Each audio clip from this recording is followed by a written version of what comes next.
I want you to imagine that you are waking up at the dawn of humanity. Adam opens his eyes and he looks around, and all around him in a lush garden with plants and animals.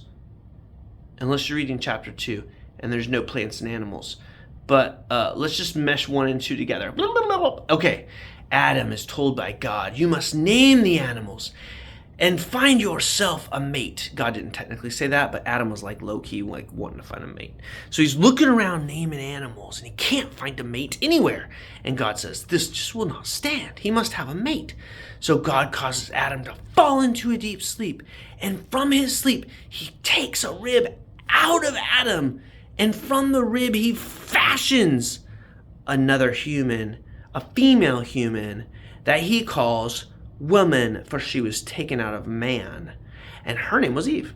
Anyway, so then Eve and Adam are living a happy life. They're chilling in the garden, bloop, bloop, everything's cool. And then one day Eve's walking around, and a little serpent critter, serpent or snake, it's debatable, let's call it a snake with tiny legs probably, it all of a sudden says, hey, I've got some information for you. And Eve's like, whoa, what information do you have? And by the way, there's like no mention that this is weird that animals are talking. But anyways, the serpent's like, dude, I've got some really interesting information. So that tree in the middle that you and Adam have been avoiding, like we all that's the tree of knowledge of good and evil. It literally will teach you about right and wrong. And it's like really enlightening fruit to eat. And Eve's like, oh, well, interesting. Adam said if we eat that thing, we're going to die. And the serpent's like, you're not going to drop over dead if you eat that fruit? That's ridiculous. And so then Eve's like thinking about it as she's walking around, and she's like, you know what? I didn't get a whole lot of context from Adam, and I don't think that, I'm just going to try this thing. So she goes over to the tree and she takes one of the fruits down. And she's like, well, here goes.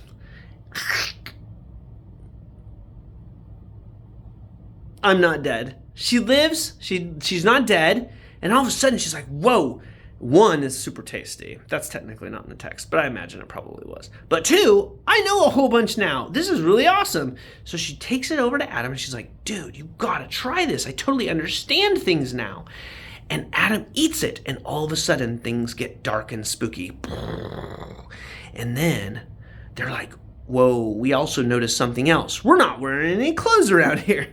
So they go put on fig clothes, tree clothes or of sorts, and they hide inside of bushes and such because they hear a tromping through the garden. It sounds like a man, but not just any man, God. And so then God says, why have you done this? And Eve's like, wasn't me. Adam's like, wasn't me, it was Eve. And Eve's like, dude, I took it first, but I was tricked by this little serpent critter.